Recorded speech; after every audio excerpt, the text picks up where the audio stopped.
नमस्कार। आप देख रहे हैं बस तक। मैं हूं आपके साथ अरुणिमा द्विवेदी। देखिए, बाजारों के लिए ये समय काफी मुश्किल चल रहा है। डोनाल्ड ट्रंप के जो टैरिफ इम्पोज किए गए हैं डोनाल्ड ट्रंप के द्वारा, व्हाइट हाउस के द्वारा, उसके कारण पूरी दुनिया में इस समय हलचल है। पूरी दुनिया के बाजार क्रैश करते नजर आ रहे हैं। देश की बड़ी बड़ी इकोनॉमी यहाँ पर गिरावट का सामना कर रही है। बाजारों के लिहाज से अगर देखा जाए तो खुद अमेरिकी बाजार डोनाल्ड ट्रंप के इस डिसीजन का दंश नहीं झेल पा रहे हैं। खुद अमेरिकी बाजार बुरी तरीके से गिर रहे हैं। और फिलहाल इस समय जो हम आपके सामने जानकारी लेकर के आए हैं इस वीडियो के तहत, जो हम लाइव बैठे हैं आपके सामने, उसमें हम आपको ये बता दें कि यूएस मार्केट्स ने मंडे का जो कारोबारी सत्र अपना शुरू किया है वो भी भारी गिरावट के साथ शुरू किया है। 7 अप्रैल इस समय यूएस मार्केट के लिए भी एक ब्लैक डे बनकर के सामने आया है। अगर बाजार खुलने के बाद देखा जाए तो इस समय डाउ जोन्स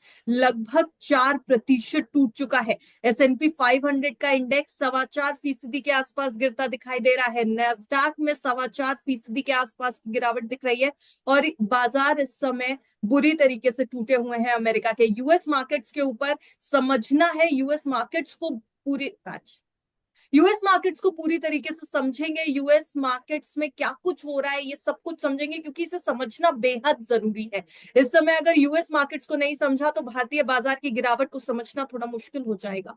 ग्लोबल लेवल पर अलग अलग देशों में जिस तरीके से गिरावट हो रही है उसको समझना थोड़ा मुश्किल हो जाएगा। इसलिए यूएस मार्केट्स को समझते हैं। और इस समय हमारे पास इस समय बेहद ही खास मेहमान यहाँ पर मौजूद हैं। गौरव गोयल जी हमारे साथ आज जुड़े हुए हैं, जिनके साथ समझने की कोशिश करेंगे कि दुनिया की बड़ी इकोनॉमी, सबसे बड़ी सुपर पावर, आखिर डोनाल्ड ट्रंप अपने ही राष्ट्रपति के सामने कैसे लड़खड़ा रही है इस समय। गौरव गोयल जी, आपका बहुत स्वागत है आज बिस्तक पर। थैंक यू अनिमा। आप लोगों के साथ जुड़ के मुझे बहुत अच्छा लगता है और होपफुली आज हमारे दर्शक बहुत कुछ आपके देख पाएंगे और समझ पाएंगे कि अमेरिका में क्या चल रहा है और उसकी वजह से देश पूरी दुनिया में क्या हो रहा है। जी बिल्कुल सर। और समझना आपसे सबसे पहले यही चाहेंगे सर, ये जो अमेरिका में आज स्थिति हो गई है, यूएस मार्केट्स जो है अपने रिकॉर्ड हाई से, कई कई बाजार तो इस समय देश की बड़ी बड़ी इकोनॉमी के अपने रिकॉर्ड हाई से बुरी तरह टूट ही रहे हैं। लेकिन अमेरिकी बाजार, अमेरिका के ही राष्ट्रपति का फैसला था कि वो पूरी दुनिया पे टैरिफ इंपोज करेंगे। अमेरिका के ही राष्ट्रपति ने ये कहा था कि हम रेसिप्रोकल टैरिफ लगाएंगे। और अमेरिका के साथ अभी तक बाकी देश जो है वो मनमानी तरीके से टैक्स वसूल रहे थे। अब अमेरिका टैक्स वसूलेगा, इंपोर्ट ड्यूटी लगाएगा।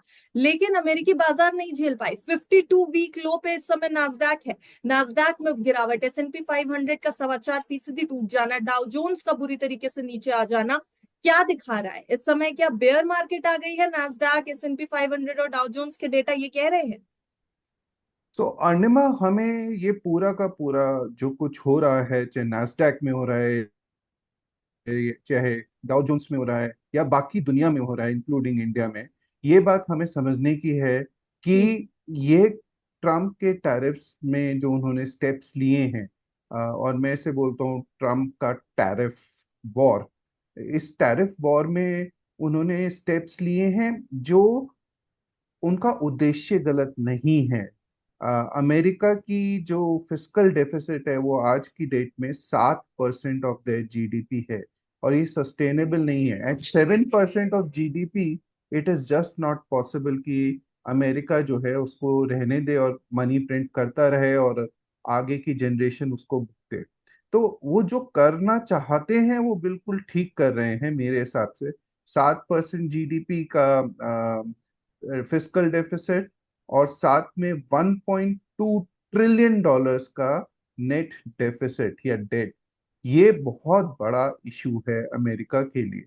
और इसको दूर करने के लिए उन्होंने प्रयास करे हैं। मैं प्रयास की सराहना करता हूं, लेकिन जिस तरीके से उन्होंने वो प्रयास करे हैं हम्म। शायद उनका तरीका सही नहीं है। हम्म। उन्होंने एक्सट्रीम मेजर्स लिए हैं। सारे देश, चाहे वो दोस्त हों चाहे दुश्मन हो, उनको एक उसमें एक तरीके से उन्होंने टैरिफ लगा दिया है। टैरिफ का कैलकुलेशन भी अजीबोगरीब ढंग से किया है। तो ये जो है अपने आप में दर्शाता है कि उन्होंने बहुत ज्यादा सोच समझ कर टैरिफ्स नहीं लगाए हैं। हम्म। और मैं ये भी कहना चाहता हूं कि अल्टीमेटली इसका सबसे बड़ा भुगतान अमेरिकन जनता को देना पड़ेगा, क्योंकि जो भी टैरिफ्स की वजह से वहां पे प्राइस इंक्रीज होता है, इन्फ्लेशन बढ़ता है, हम्म। उनकी कॉस्ट में परचेजिंग होती है, वो सारा का सारा गवर्नमेंट बेयर नहीं कर पाएगी। अमेरिकन पॉपुलेशन सबसे बड़ा विक्टिम है इन सब टैरिफ्स का। और हम्म। मेरे ख्याल से ये काफी अनपॉपुलर डिसीजन रहेगा, क्योंकि उनका तरीका लगाने का, एग्जीक्यूट करने का सही नहीं है। जी सर, नास्डैक को अगर देखें इस समय हम लोग तो अपने रिकॉर्ड हाई से 22% नीचे आ चुका है नास्डैक जैसा मार्केट। बड़ी गिरावट यूएस मार्केट्स में, फिर ट्रम्प ये कहते हैं कि विदेशी ताकतों की वजह से अमेरिकी शेयर बाजार गिर रहा है। देखिए, ये जैसे मैं पहले भी कह रहा था कि ट्रम्प जो है एक बहुत बड़े पॉलिटिशियन है। उनको अपने देश में अपने किए गए स्टेप्स को जस्टिफाई करना पड़ेगा किसी ना किसी तरीके से। अमेरिकन डाउ जोन्स इस साल में उसका करेक्शन ऑलमोस्ट 13% का है। नास्डैक 20% गिर गया है। S&P 500 17% गिरा है। और आप ये देखेंगे कि ये सब गिरावट जो भी आई है, ये पिछले कुछ दिनों की ही गिरावट है। उससे पहले कोई अमेरिकन मार्केट मेजरली गिर नहीं रहे थे। हमारे इंडियन मार्केट जरूर गिर रहे थे सितंबर से, लेकिन जो अमेरिका में बल्क ऑफ द फॉल या गिरावट जो आई है, वो ट्रम्प के स्वेरिंग इन के बाद आई है। और पिछले एक हफ्ते में ये बहुत ज्यादा बढ़ गई है, जब से उन्होंने टैरिफ्स अनाउंस करे हैं। 2 तारीख को उन्होंने टैरिफ्स अनाउंस करे हैं, और उसके बाद इक्विटी मार्केट्स वहां के टंबल करने लग गए हैं। सिर्फ अमेरिकन मार्केट्स ही नहीं, अक्रॉस द बोर्ड दुनिया भर के बाजारों में भयंकर गिरावट है। चाहे वो हांगकांग हो, चाहे ताइवान हो, चाहे जापान हो, चाहे इंडिया में तो फिर भी कम इम्पैक्ट हुआ है। यूरोप के मार्केट्स में भी बहुत तेजी से गिरावट आई है। और ये गिरावट सिर्फ इक्विटी मार्केट्स तक सीमित नहीं है, ये आप कमोडिटीज में देखें, कमोडिटीज भी बुरी तरह टूट गए हैं। क्रूड ऑयल ब्रेंट जो है, वो करीब करीब $63 पे आ गया है। जी। गोल्ड और सिल्वर तक सफर करने लगे हैं। गोल्ड अभी तक हम लोग सबसे ज्यादा सेफ कर मानते थे उसे, एक एज अ मेटल, जहाँ पे सब लोग जो हैं गोल्ड परचेज कर रहे थे as an alternative to US dollar. Gold में भी करेक्शन आया है।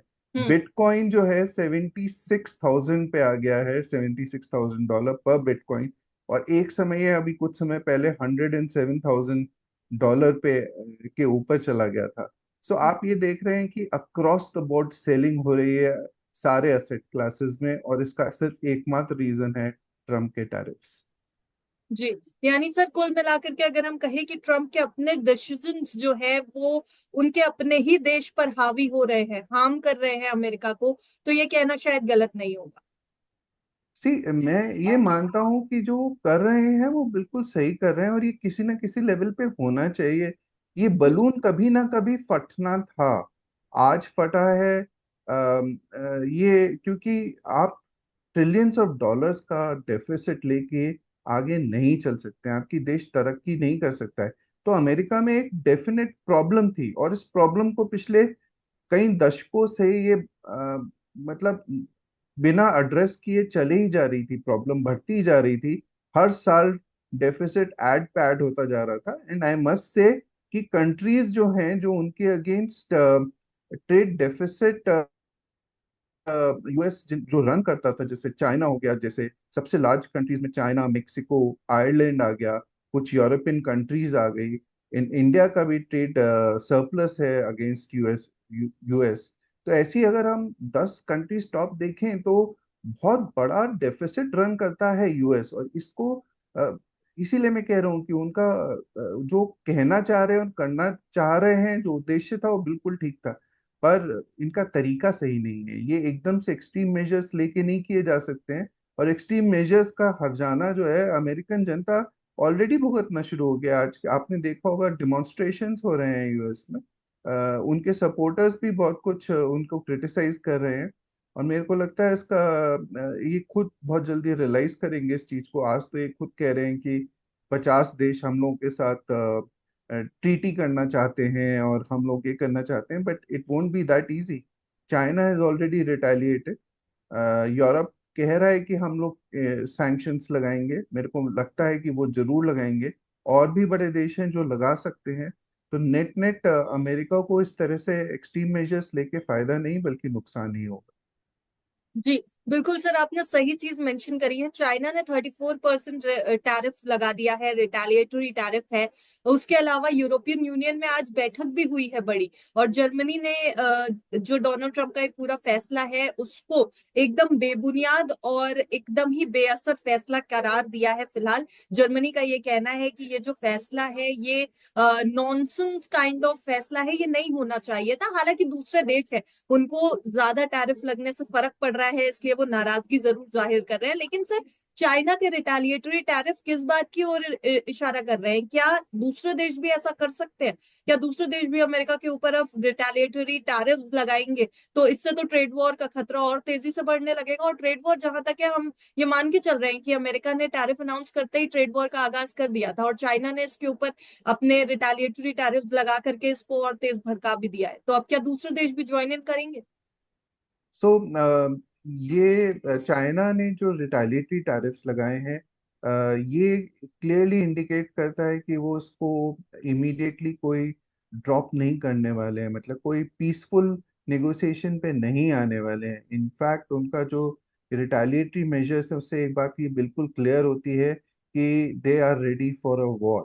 हम्म। आज के दुनिया में दो सबसे बड़ी सुपर पावर्स हैं, अमेरिका और चाइना, इकोनॉमिक पावर्स भी और मिलिट्री पावर्स भी। एंड इकोनॉमिकली जैसे जैसे टाइम बीतेगा चाइना डिस्प्लेस करेगा अमेरिका को as a on a leadership position.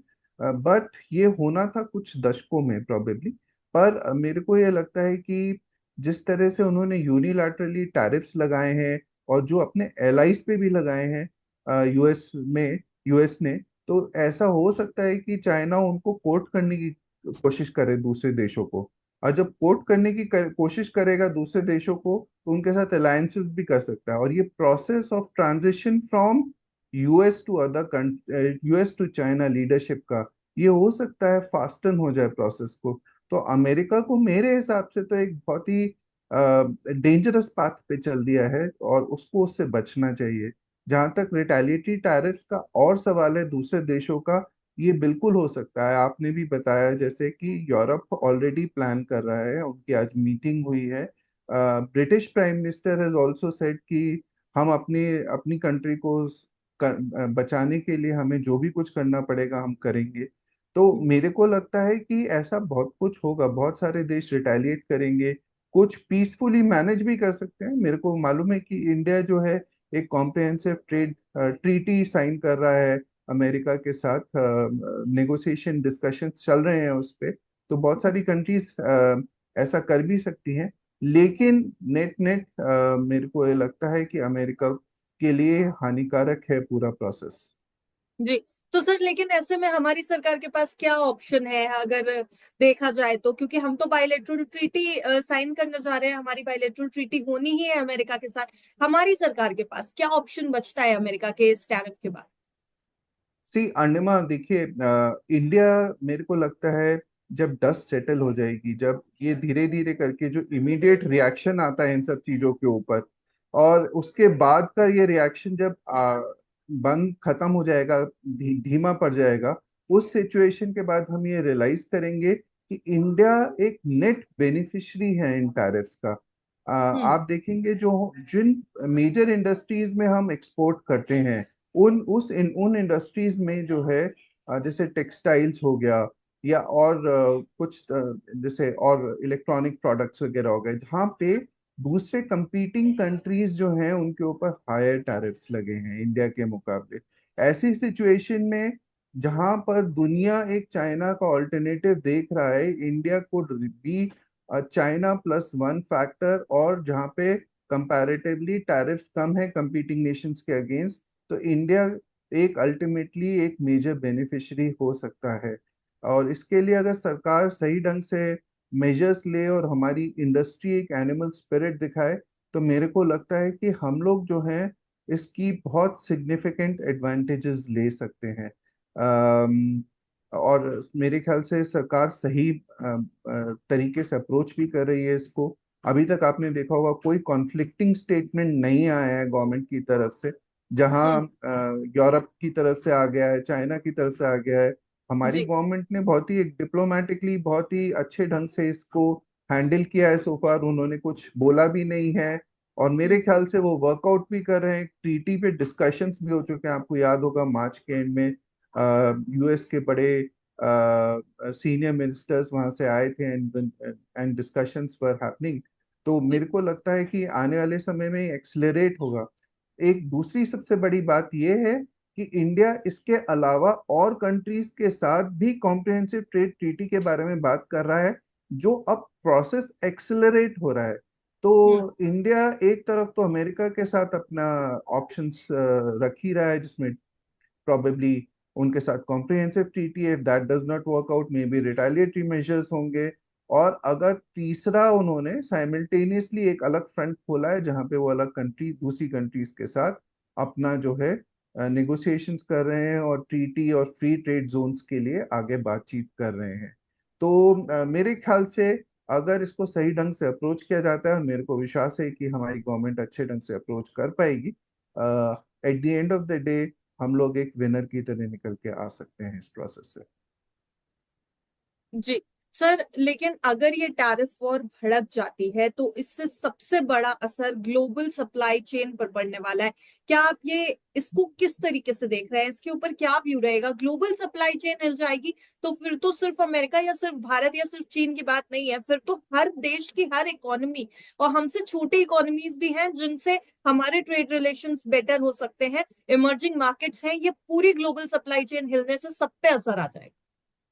Arnima, आप बिल्कुल सही कह रहे हो। देखिए, ट्रम्प के इन एग्जीक्यूटिव ऑर्डर से एक चीज तो क्लियर हो गई है कि उन्होंने जो मल्टी कंट्री का जो जैसे WTO था, जहाँ पे सब लोग मिल बैठ के आपस में बातें करते थे, ट्रेड करते थे, पूरी दुनिया के हिसाब से रूल्स रेगुलेशंस बनते थे, वो तो सारे के सारे एक तरीके से डस्टबिन में चले गए हैं।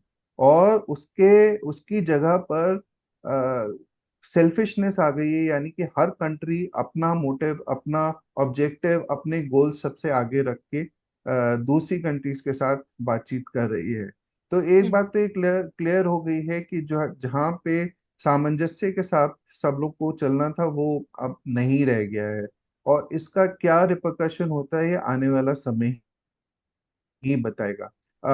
पर दूसरी बात ये भी है कि जहां पर बहुत सारे कंट्रीज एक साथ सफर कर रहे होते हैं, तो वहां पे वो यूनाइट भी होने लगते हैं। हम्म।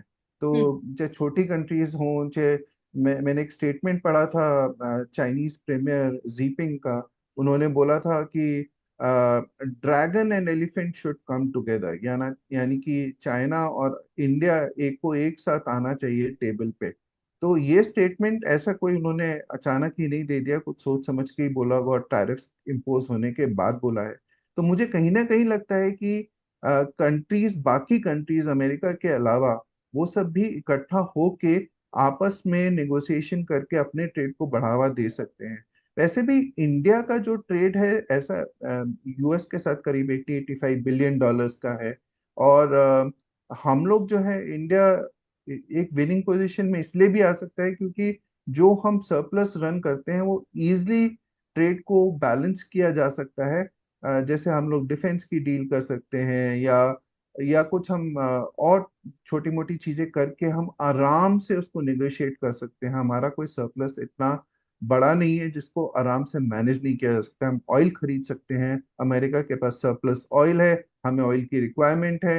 We can easily negotiate these trade imbalances with US, provided US भी करना चाहे।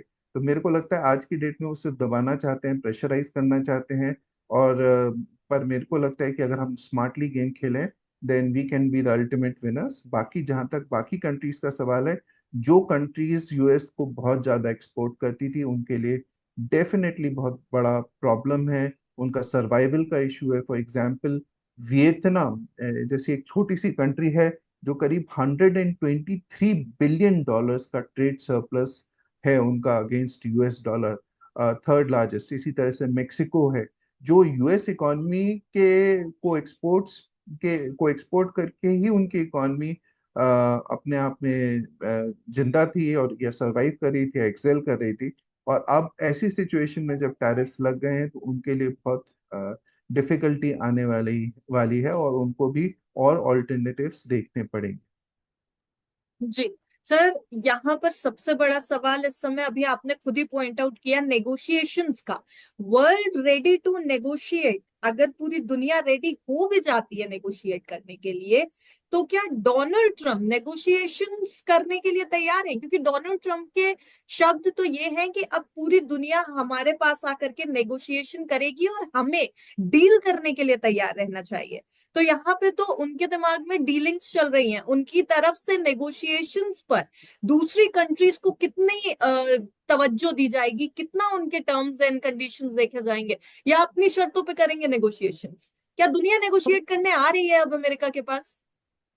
सो अर्निमा, इसमें आपने दो तीन चीजें बहुत अच्छी कही हैं। एक तो मैं आपकी बात से बिल्कुल सहमत हूँ। ट्रम्प जो हैं अपने आप में एक स्पेशल व्यक्तित्व हैं। वो अनप्रडिक्टेबल हैं कंप्लीटली। उनके दिमाग में एग्जैक्टली क्या चल रहा है वो शायद खुद भी नहीं जानते हैं। तो ये बहुत मुश्किल है ऐसे आदमियों के साथ डील करना, ऐसे पॉलिटिशियंस के साथ डील करना, जो कंप्लीटली अनप्रेडिक्टेबल हैं। आज आपको, अच्छा मैं उनके साथ बात कर रहा हूँ, उनको मेरी कोई बात अच्छी नहीं लगी तो वो नाराज होके उठ के जा भी सकते हैं। इतना अफरा तफरी में वो आराम से गोल्फ भी खेल रहे हैं, मजे भी कर रहे हैं साथ में, ये सब बातें भी बोल रहे हैं। तो he is a very very unpredictable complicated personality, और हर किसी को उनके साथ डील करना इतना इजी नहीं रहता है।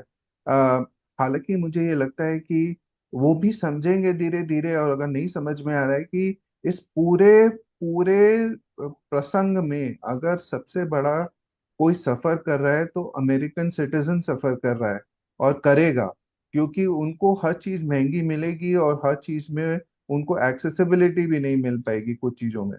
तो ये सब चीजें जब बड़ी होके उनके सामने आएंगी और उनके अगेंस्ट प्रोटेस्ट होंगे जो हम लोग ऑलरेडी देख रहे हैं, और इन्फ्लेशन बढ़ेगा, और जो जो चीजें वो चाह रहे थे वो नहीं हो पाएंगी, ऐसी सिचुएशन में एज अ पॉलिटिशियन उनको टेबल पे आना ही पड़ेगा नेगोशिएशंस करने के लिए। दूसरी कंट्रीज के साथ नेगोशिएट करना पड़ेगा। कुछ नेगोशिएशन जब करते हैं तो कुछ गिव होता है, कुछ टेक होता है, तो it's a give and take relationship होती है नेगोशिएशंस में। तो चाहे वो चाइना हो, चाइना कैसे रिटेलिएट करता है, मेरे ख्याल से चाइना बहुत अग्रेसिव होगा रिटेलिएशन में। India and other countries moderate level पे अप्रोच करेंगे उस प्रोसेस को। उनके लिए, ट्रम्प के लिए बहुत अच्छा रहेगा कि वो जो मॉडरेट कंट्रीज हैं जिनके साथ वो इजीली नेगोशिएट कर सकते हैं, गिव एंड टेक होके आराम से उन चीजों को संभाल सकते हैं, और अपनी कंट्रीज में उसके बाद ये भी कह सकते हैं कि हमने जीत हासिल करी है। तो हम्म। आई थिंक पॉलिटिशियंस जो है एक पोर्ट्रेयल करते हैं अपनी इमेज को, और उनके लिए ऐसी सिचुएशन में आने के बाद जहाँ पे उनके मार्केट्स इतना गिर रहे हैं, जहाँ पे यूएस सिटीजन को सफर करना पड़ सकता है, ऐसी सिचुएशन में उनको बाहर निकलना भी जरूरी होगा, कहीं ना कहीं फील जरूर हो रहा होगा। और और साथ में अगर वो इमेज ये क्रिएट कर पाए कुछ कंट्रीज के साथ नेगोशिएट करके, ट्रेड ट्रेड ट्रीटी साइन करके, और फाइनली ये पोर्ट्रे कर सकें कि हम जो हैं ट्रीटी साइन करी है, दूसरी कंट्रीज ने हमारी बातें भी मानी है, तो एज अ पॉलिटिशियंस ही might come out of it nicely. तो ये सब जरूरी है, आएंगे जरूर, नेगोशिएशन टेबल पे आना ही पड़ेगा, उनके पास बहुत ज्यादा ऑल्टरनेटिव्स नहीं है। आप हिटलर की तरह एक ऑटोक्रेटिक पॉलिटिशियन, जो सबसे बड़ी कंट्री, जो लीडर लीडर है दुनिया की इकॉनमी की, वो इस तरह से बिहेव ज्यादा समय के लिए नहीं कर सकती है। बिल्कुल सर। और जब इस तरीके से किसी भी लगभग सुपर पावर जैसे देश के राष्ट्रपति बिहेव करते हैं, तो फिर खतरा बढ़ जाता है मंदी का, और जो कि बढ़ चुका है। रिसेशन का खतरा बढ़ गया। जेपी मॉर्गन कह रहा है 60% संभावना है रिसेशन आएगा। गोल्डमैन सैक्स ने यह संभावना बढ़ा करके 50% के आसपास की कर दी है। यूबीएस जो कह रहा है वो ये कह रहा है कि अमेरिका में तो आर्थिक मंदी आ ही चुकी है, अब ग्लोबल लेवल पे भी रिसेशन आने की संभावना बढ़ गई है। इसके अलावा और भी कई बड़े ब्रोकरेजेस है कह रहे हैं कि रिसेशन आएगा ही आएगा। ये जो फैसला लिया गया है, इसने मंदी की जो आहट थी वो पहले सिर्फ अमेरिका में थी, अब ग्लोबल रिसेशन की बातें होने लगी हैं। क्या एक्सपेक्ट करके चले सर, रिसेशन आएगा? और अगर आया तो भारत किस किस स्थिति में है, कैसी स्थिति में है? तो अनिमा, मैं इसे तीन पार्ट्स में डिवाइड करूंगा। सबसे पहले मैं अमेरिका के बारे में बात करना चाहता हूँ, जहां पर रिसेशन का खतरा डेफिनेटली इंक्रीज हुआ है after the announcement of these tariffs. Hmm. और उसके पीछे रीजन यही है कि ये अमेरिका के लिए ही सबसे काउंटर प्रोडक्टिव है। उनकी इन्फ्लेशन बढ़ेगा, उनका इंटरेस्ट रेट्स कट नहीं हो पाएंगे ऐसी सिचुएशन में। उनको जो इकॉनमी को ग्रोथ देनी थी वो नहीं हो पाएगी। उनके एक्सपोर्ट्स भी सफर कर सकते हैं दूसरी कंट्रीज में, बिकॉज वहाँ पे रिटेलिएटरी मेजर्स इम्पोज किए जा सकते हैं। और हम्म। अगर ऐसा ये लंबे प्रोलॉन्ग पीरियड के लिए ऐसा हुआ कि ये टैरिफ्स कंटिन्यूड रहे, दूसरी कंट्रीज के साथ नेगोशिएट और ट्रेड ट्रीटी साइन नहीं हो पाई, तो it would be extremely counter productive for US. और यूएस के लिए डबल एज्ड प्रॉब्लम है, बिकॉज एक तरफ तो ग्रोथ की में कमी आएगी, दूसरी तरफ उनका इन्फ्लेशन बढ़ेगा। इस पूरे प्रोसेस को स्टैगफ्लेशन बोलते हैं, stagnant growth and higher inflation. और ये हम्म। जो है डबल नुकसान होता है। तो यूएस के लिए रिसेशन की गुंजाइश है विद इंक्रीज्ड इन्फ्लेशन। हालांकि मेरे को लगता है कि as the world's largest economy, और जो वहाँ की कंपनीज हैं, प्राइवेट सेक्टर है, वो बहुत रोबस्ट और हेल्दी है। और मेरे को, हालांकि आपने बड़े बड़े इंस्टीट्यूशंस के नाम लिए जो 60% और 50% बोल रहे हैं, मेरे हिसाब से रिसेशन शायद वो वहाँ पे बच जाए। मेरे को ये लगता है कि वहां पे रिसेशन आएगा नहीं, लेकिन डेफिनेटली संभावनाएं बढ़ गई हैं। दूसरा, मैं आपको ये बताना चाहता हूँ कि बाकी कंट्रीज में जो आप ग्लोबल रिसेशन की बात कर रहे हैं, तो ग्लोबल रिसेशन का आना ऑलमोस्ट इम्पॉसिबल है, क्योंकि दो सबसे बड़ी कंट्रीज हैं अदर देन अमेरिका। अमेरिका में भी मेरे को लगता है कि शायद रिसेशन ना हो। और दूसरा है इंडिया, जहाँ पे 6.5% का मेरे को लगता है कि हमारी एनुअल जीडीपी ग्रोथ होगी।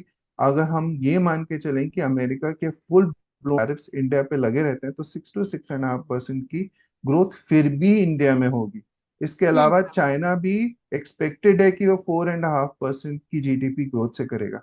अगर इन दो कंट्रीज में रिसेशन नहीं होगा, तो फिर ग्लोबल लेवल पे रिसेशन आना बहुत मुश्किल है। there are other smaller nations which will grow at very high levels. So overall, I don't think global recession is a problem. American recession फिर भी एक probability है, but not global recession.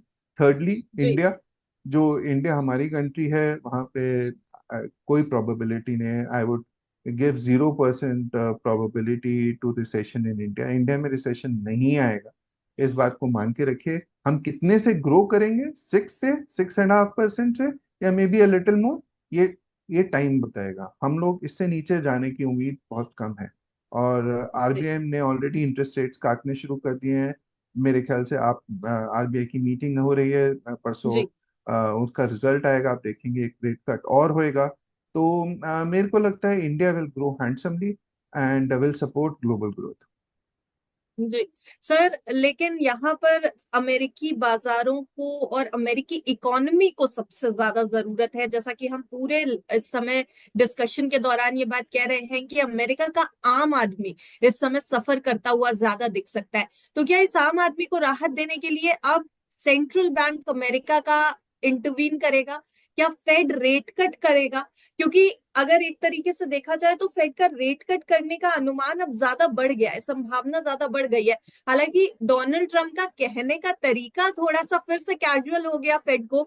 वो जेरोम पोवेल से ही लड़ जाते हैं। वो कहते हैं कि आप हमें सजेशन मत दीजिए, आप पॉलिटिक्स में मत आइए, आप बस खाली रेट कट करिए यहाँ पर।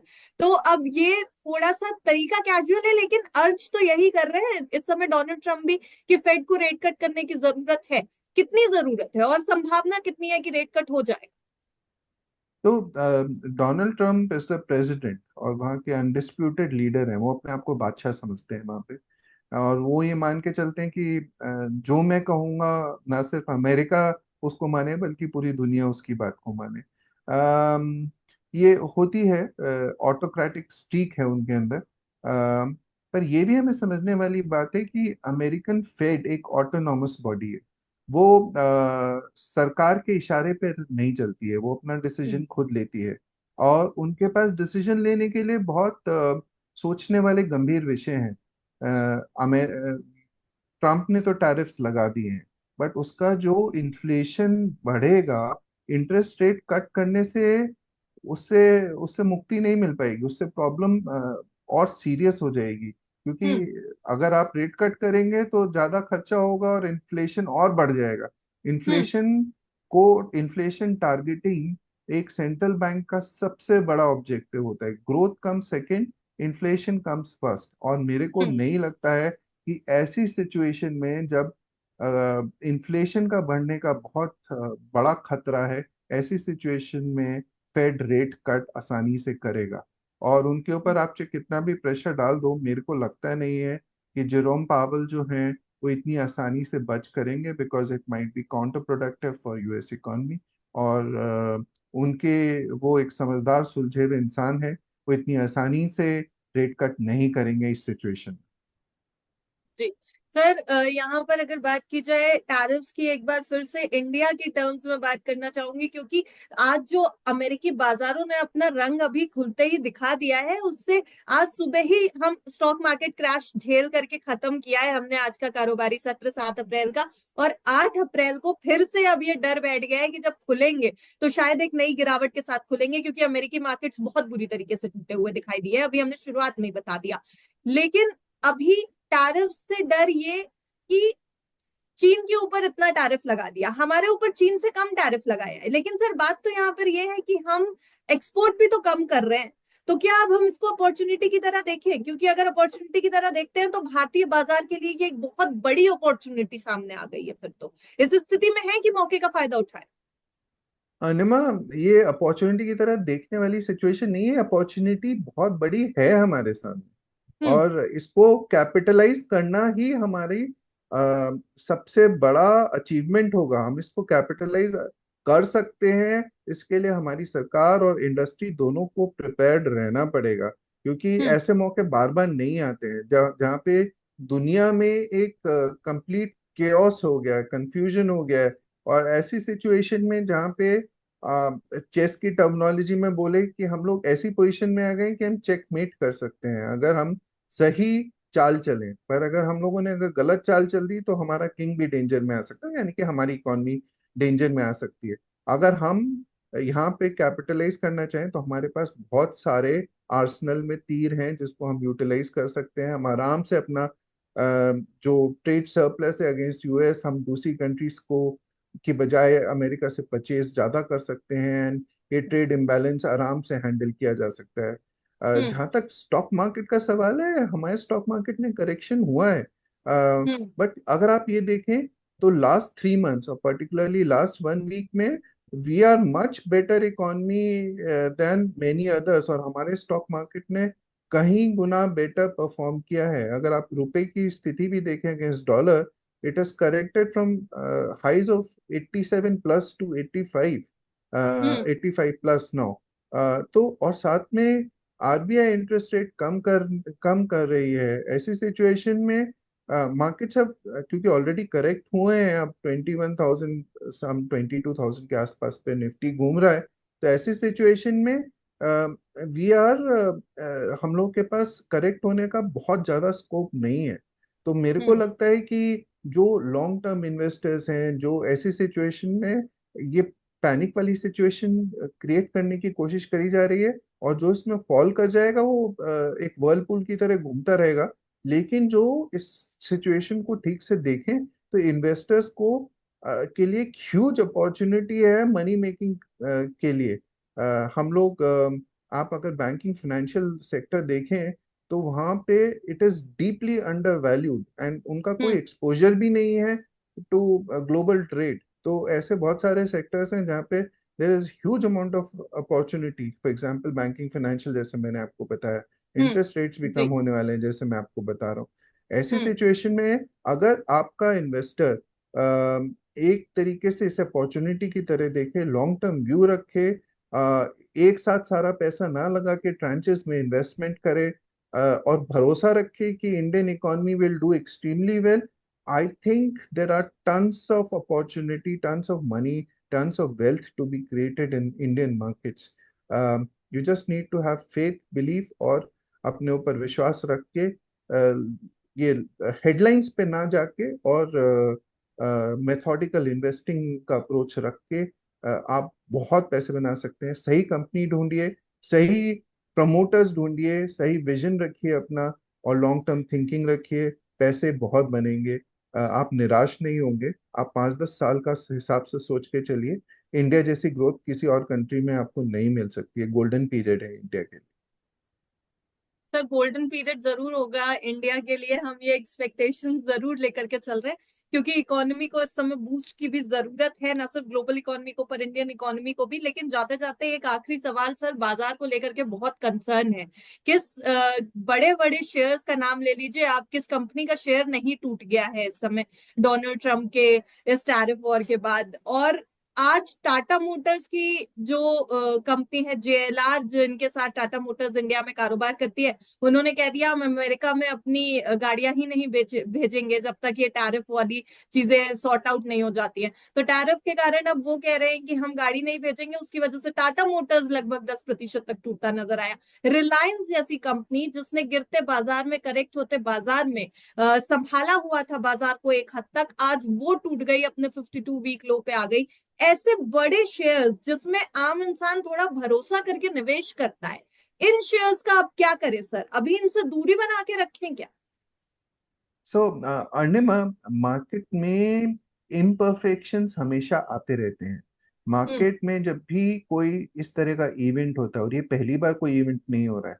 आपने आपने भी अपने समय में देखा होगा कि पहले कोविड आया था, तो कोविड में भी मार्च 2020 तक अचानक ही बहुत तेजी से मार्केट गिरा था, और बहुत ज्यादा गिरा था, और उतनी हम्म। तेजी से ही ऊपर बढ़ा था। इसी हम्म। तरह से आपने शायद इतना नहीं देखा होगा, लेकिन मैंने करीब 20-25 साल में कई बार इस तरह की साइकिल्स देखी हैं। और मार्केट हमेशा ओवर रिएक्शन करता है, और हम्म। जब ओवर रिएक्शन करता है तो कहीं ना कहीं वो गैप्स क्रिएट हो जाते हैं। और जब हम्म। गैप्स क्रिएट हो जाते हैं तो उसको अल्टीमेटली वो गैप्स को फिल करता है आगे जाके। Market react ultimately corporate earnings के बेसिस पे करता है। जैसे कहा जाता है, markets are slaves to earnings. और जब तक कॉर्पोरेट परफॉर्मेंस रहेगी, हमारा मार्केट, ये सब इस तरह की नॉइज आती रहेगी।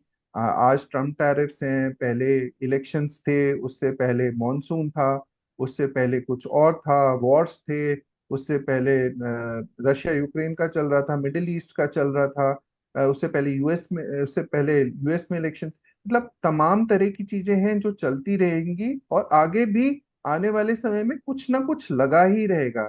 ये मार्केट में नेचुरल बिहेवियर होता है मार्केट का। जब भी मार्केट का नेचुरल बिहेवियर से एक्चुअली डिविएट होता है, मुझे प्रॉब्लम तब होती है जब मार्केट में उथल पुथल नहीं हो रही थी और स्ट्रेट लाइन में ऊपर या नीचे जा रहा होता है। तब दिक्कत वाला समय होता है। मार्केट अगर ऊपर जा रहा है और नीचे जा रहा है और फिर नीचे जा रहा है ऊपर जा रहा है, this is natural behaviour and I appreciate it.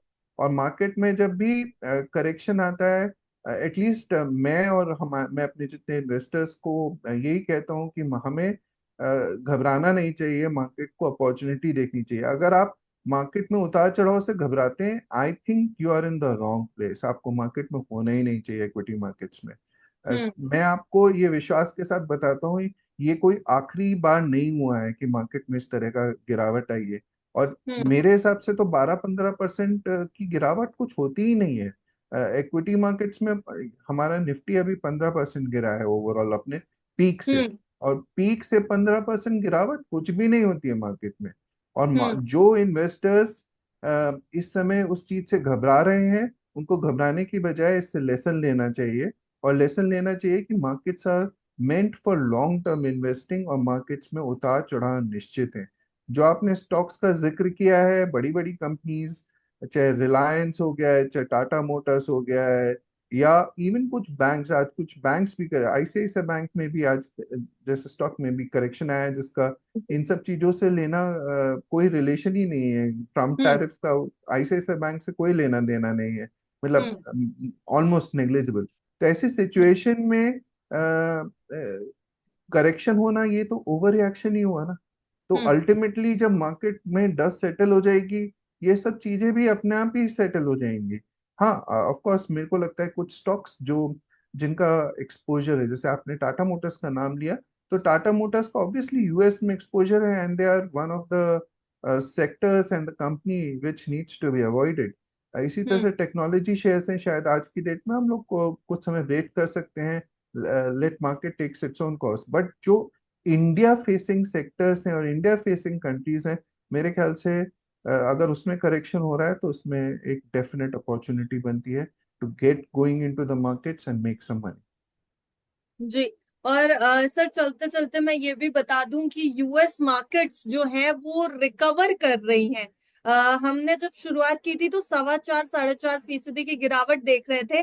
पर अब जैसे जैसे हमारा ये सेशन क्लोजिंग की तरफ आया है, डाउ जोन्स में महज 2% की गिरावट, S&P 500 में महज 1.5% की गिरावट, और नैस्डैक 0.87% गिरा हुआ है।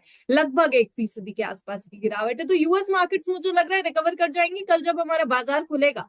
तो कॉन्फिडेंस के साथ खुलने की उम्मीद अब करें सर? तो अनिमा, देखिए शॉर्ट टर्म में तो कहना कुछ भी खतरे से खाली नहीं है, किसी को कुछ नहीं मालूम है। मैं और आप और कोई भी यहाँ पे एनालिस्ट एक्सपर्ट कोई भी आएगा, वो सब इंटेलिजेंट गेसेस करेंगे, क्योंकि कल सुबह अगर ट्रम्प आ गए और उन्होंने एक स्टेटमेंट दे दिया, सब कुछ चेंज हो सकता है। हम्म। तो ये आने वाले कुछ समय में, for next few days, may be 1 month और सो, वॉलेटिलिटी रहेगी मार्केट में, और खूब वॉलेटिलिटी रहेगी। आपने देखा हम्म। है वॉलेटिलिटी इंडेक्स ऑलरेडी बढ़ गया है। अभी जी। यूएस मार्केट 4% नीचे था, अब 2% रिकवर कर गया है। हो सकता है शाम तक फिर से 2% नीचे गिर जाए या ग्रीन में बंद हो जाए, हु नोस, हमें नहीं मालूम है। लेकिन ये जरूर मालूम है कि ये सिचुएशन ज्यादा समय तक ऐसे नहीं रहेगी। या तो हम्म। ट्रम्प नेगोशिएटिंग टेबल पे आएंगे या वापस लेंगे, या कहीं ना कहीं ट्रीटी साइन होंगी। इस सिचुएशन को ज्यादा इस समय तक ऐसे प्रोलॉन्ग नहीं हो पाएगा।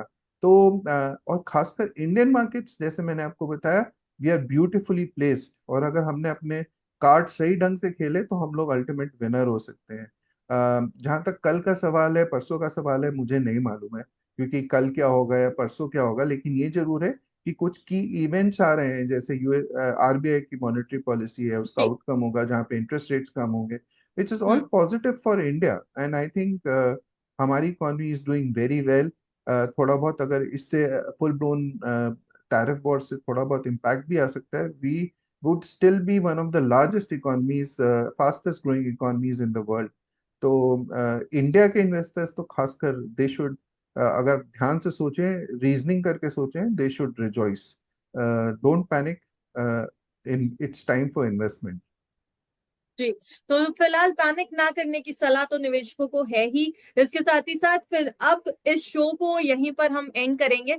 हमारे साथ जुड़ने के लिए गौरव जी आपका बहुत बहुत शुक्रिया। और जितने भी दर्शक हमें इस समय देख रहे हैं उनको भी मैं बता दूं कि फिलहाल यूएस मार्केट्स के ऊपर ये बेस्ड शो था, ये समझने के लिए कि आखिर भारतीय बाजार पर क्यों इस तरीके से ट्रम्प के टैरिफ का जो है वो असर पड़ रहा है। यूएस मार्केट से काफी चीजें क्लियर हो जाती हैं, ग्लोबल इकोनॉमी से के बारे में बात करने से काफी चीजें क्लियर हो जाती हैं। इसलिए बाजार जो गिर रहा था, निवेशकों की जो चिंता थी, वो ये वीडियो शायद आपको समझने में मदद करेगा कि हो क्या रहा है आपके आसपास, आपके पोर्टफोलियो अचानक से इतने लाल हो क्यों गए और बाजार क्रैश कर क्यों गया।